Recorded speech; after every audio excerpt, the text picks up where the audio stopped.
भवानी शंकरो वंदे श्रद्धा विश्वास रूपिणौ याभ्यां बिना न पश्यन्ति सिद्धः स्वान्तः स्थमीश्वरम। हर हर महादेव। जगत पिता शिव यूट्यूब चैनल में आप सभी भगवत प्रेमी दर्शकों का हार्दिक स्वागत है। त्रिलोकपति श्री महादेव जी की कृपा से आप सभी स्वस्थ सकुशल और प्रसन्न होंगे, ऐसा मुझे विश्वास है। मोमन मेरी बुद्धि लय करि हर को अनुकूल, लय त्रिलोक की साहिबी दय धतूर को फूल। अर्थात हे मेरे मन, मेरी बुद्धि को लेकर भगवान शंकर के अनुकूल बना दे, अर्थात मुझे भगवान शंकर का भक्त बना दे, क्योंकि वह भक्त केवल धतूरे के पुष्प चढ़ा करके ही महादेव की कृपा से तीनों लोकों का आधिपत्य प्राप्त कर लेता है। यह दोहा भगवान शंकर की प्रशंसा से युक्त है और उनके स्वभाव को भी दर्शाता है कि वो आशुतोष हैं। केवल धतूरे के पुष्प मात्र से ही वो रीझ जाते हैं और अपने भक्तों की समस्त इच्छाओं को पूरा करते हैं। आज के वीडियो का शीर्षक है शिवलिंग की पूजा का क्या महत्व है, उससे क्या प्राप्त होता है। इसी विषय में आज हम चर्चा करेंगे। शिवलिंग पूजन का विशेष महत्व क्यों है, इस संबंध में लिंग महापुराण में भी बहुत सी जानकारियां दी हुई हैं।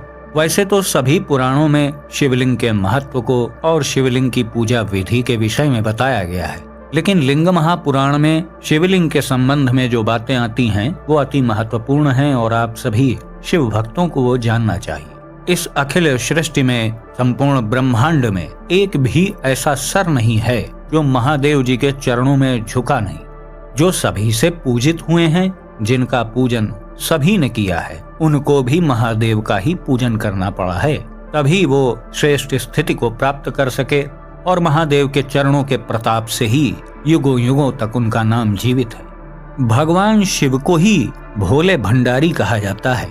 अन्य किसी देवी देवता के नाम के आगे भंडारी शब्द कभी नहीं लगाया जाता है। इसका मुख्य कारण है कि संसार के समस्त ऐश्वर्य वैभव का भंडार भगवान महादेव जी के ही पास है, अर्थात उनकी उपासना, उनकी सेवा से ही आप तमाम भौतिक सुख साधनों के भंडार से युक्त होते हैं। इस समस्त संसार में ऐसा एक भी प्रमाणिक ग्रंथ आप नहीं दिखा पाएंगे जिसमें ऐसा वर्णन हो कि भगवान शिव ने किसी की उपासना की हो, किसी की तपस्या की हो और उससे कुछ प्राप्त किया, क्योंकि भगवान शिव के अतिरिक्त ऐसा कौन है जो भगवान शिव को कुछ प्रदान कर सके।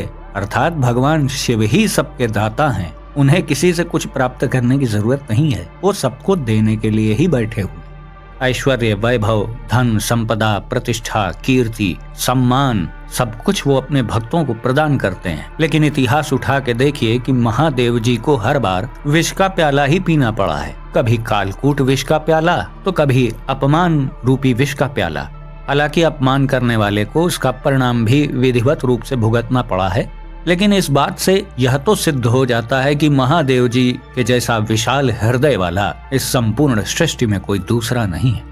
आप स्वयं देखिए, रुद्रांश वीरभद्र जी ने दक्ष प्रजापति का शीश काट दिया, लेकिन महादेव जी इतने दयालु हैं कि उन्हें वहां भी दया आ गई और दक्ष प्रजापति को उन्होंने पुनः प्राणदान दे दिया।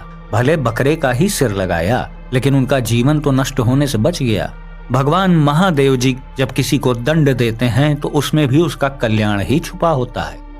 इसीलिए तमाम वाम मार्गी शक्तियां, दैत्य, राक्षस, पिशाच, ये जितनी भी नकारात्मक शक्तियां हैं, ये महादेव को ही अपना परम प्रिय, परम हितैषी समझती हैं, क्योंकि महादेव जी के अतिरिक्त इनका कल्याण करने वाला और कौन है इस सृष्टि में।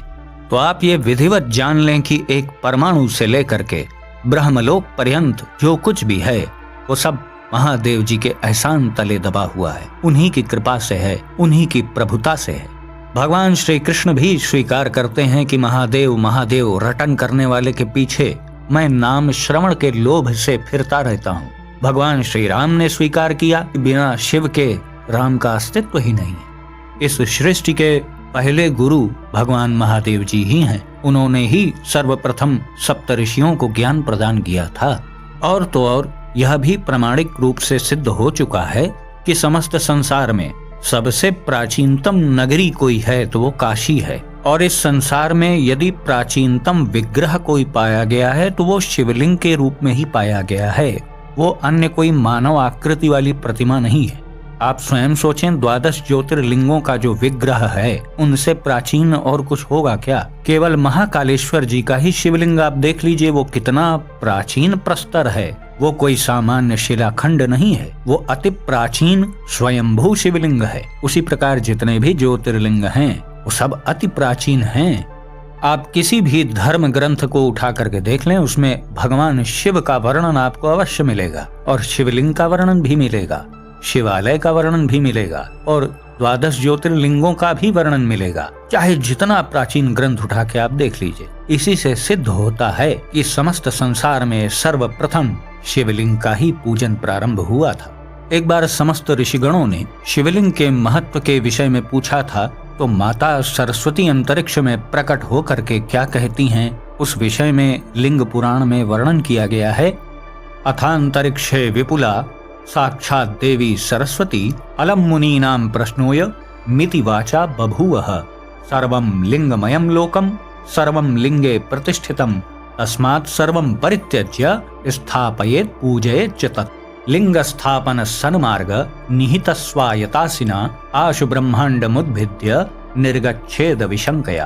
अर्थात अंतरिक्ष में साक्षात महादेवी सरस्वती जी इस वाणी के साथ प्रकट हुई कि मुनियों का यह प्रश्न समीचीन है। संपूर्ण लोक लिंगमय है और सब कुछ लिंग में ही प्रतिष्ठित है, अतः सब कुछ छोड़कर उसी का स्थापन तथा पूजन करना चाहिए। लिंग स्थापन रूप पुण्य कर्म में, मतलब लिंग पूजन के पुण्य कर्म में जो व्यक्ति लगा हुआ है, तो उसे कृपा रूपी एक ऐसा खड्ग, एक ऐसी तलवार प्राप्त होती है जिसकी सहायता से वो ब्रह्मांड का भेदन करके निःशंक भाव से मुक्त हो जाता है। शिवलिंग इस ब्रह्मांड का ही प्रतीक है। इसीलिए जैसे ब्रह्मांड असीम है, उसकी कोई सीमा नहीं है, ठीक वैसे ही शिवलिंग की भी कोई सीमा नहीं है। गोल वस्तु का कोई छोर नहीं होता है। शिवलिंग ब्रह्मांड का ही प्रतीक है। आगे देखिए, वाग देवी माता सरस्वती जी लिंग पुराण में क्या कह रही हैं। उपेंद्र भोज गर्भेन्द्र यमाम्बु धनदेश्वराः तथान्ये च शिवं स्थाप्य लिंगमूर्तिं महेश्वरम् श्वेषु श्वेषु च पक्षेषु प्रधानस्ते यथा द्विजाः ब्रह्मा हरस्य भगवान विष्णुर्देवी रमाधराः। अर्थात लिंग मूर्ति महेश्वर शिव की स्थापना करके जैसे विष्णु, ब्रह्मा, इंद्र, यम, वरुण तथा कुबेर ईश्वर हो गए, वैसे ही अन्य लोग भी अपने अपने पक्षों में प्रधान हुए हैं। ब्रह्मा भगवान विष्णु, देवी रमा यानी लक्ष्मी जी, धरा, धृति, स्मृति, प्रज्ञा, दुर्गा, शची, सभी रुद्र, सभी वसु, कार्तिकेय, विशाख, शाख, समस्त लोकपाल, समस्त ग्रह, नंदी आदि गण, भगवान गणपति जी, सभी पितृ, मुनिगण, कांतिमान कुबेर आदि यक्ष, सभी आदित्य, वसु, सांख्य, वैद्य श्रेष्ठ, दोनों अश्विनी कुमार, विश्वे देव, साध्यगण, पशु पक्षी और मृग, ब्रह्मा से लेकर स्थावर पर्यंत, मतलब जड़ चेतन जो कुछ जितना भी है सब कुछ लिंग में ही प्रतिष्ठित है, ऐसा माता सरस्वती जी कह रही। अतः सब कुछ छोड़कर यत्न पूर्वक यदि लिंग की स्थापना करें तो सबकी स्थापना हो जाती है, और यदि पूजन करें तो सबकी पूजा हो जाती है। तो जैसा कि आज के वीडियो का शीर्षक था कि शिवलिंग की पूजा से क्या होता है, तो एक लाइन में आप कह सकते हैं, एक शिवलिंग की पूजा से ही सभी देवी देवता संतुष्ट हो जाते हैं और आप पर कृपा करते हैं। और शास्त्रों में ऐसा भी वर्णन है, यदि आपके पास कोई शिवलिंग उपलब्ध ना हो, भगवान शिव का कोई चित्र भी ना हो, तो आप अपने दाहिने हाथ के अंगूठे का प्रयोग शिवलिंग के रूप में कर सकते हैं।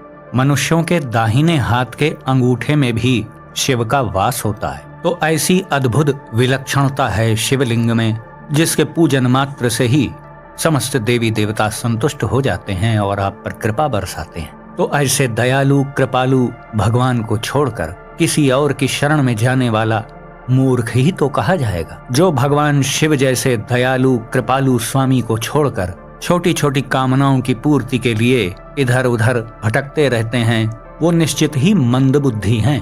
मैं इशारों में उन लोगों को भी ये चेतावनी दे रहा हूँ कि जो अपने धर्म को छोड़ करके विभिन्न संप्रदायों के पूजन स्थल पर जाकर के अपनी इच्छा पूर्ति की चेष्टा करते हैं, वो ना अपने धर्म के सगे हैं, ना ही अपने इष्ट देव के प्रति निष्ठावान उन्हें माना जाएगा। जो मात्र इच्छा पूर्ति के लिए ही विधर्मियों के चौखट पे भी सर टेकने के लिए चले जाते हैं, उन्हें तो मैं व्यक्तिगत रूप से सनातनी ही नहीं मानता हूँ। खाली धन, वैभव, ऐश्वर्य की प्राप्ति के लिए आप अपने धर्म को छोड़ करके म्लेच्छों के यहाँ चले जाएं और माथा टेक रहे हैं आप, और अन्य उनकी परंपराओं का पालन कर रहे हैं, तो आपका जीवन रहते रहते ही आपके आंखों के सामने ही इस दुष्कृत्य का आपको परिणाम अवश्य देखने को मिलेगा। इस बात को नोट करके रखिएगा।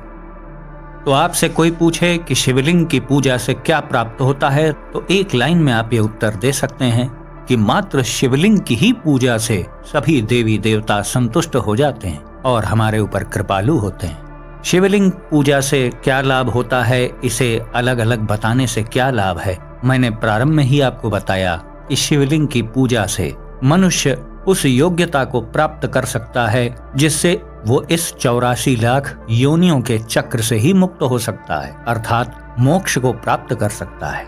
अब इस उपलब्धि के आगे धन, वैभव, ऐश्वर्य, प्रतिष्ठा, मान, कीर्ति, इनकी क्या गणना है, इसलिए मैंने इनको गिनाना उचित नहीं समझा। सबसे बड़ी उपलब्धि तो इस संसार रूपी कारागार से मुक्ति पाना ही है, जो कि शिवलिंग पूजन से सहज रूप में ही प्राप्त हो जाती है। तो आज का वीडियो हम यहीं समाप्त करेंगे। आशा करता हूँ जो भी जानकारी आपको दी गई वो आपको अच्छी लगी होगी। यदि आपको वीडियो पसंद आया तो इसे लाइक करें, अपने मित्रों, बंधु बांधवों के साथ शेयर करें, और यदि आप चैनल पर पहली बार आए हैं तो कृपया चैनल को सब्सक्राइब करें और बेल आइकन को भी अवश्य प्रेस कर दीजिएगा। तो भगवान नागेश्वर महादेव जी से मैं ऐसी प्रार्थना करता हूँ कि वो आप सभी को सदा सुखी, स्वस्थ और ऊर्जावान बनाए रखें। मिलते हैं अगले वीडियो में एक नई और उपयोगी जानकारी के साथ। तब तक के लिए आप सभी भगवत प्रेमी भक्तों को हर हर महादेव।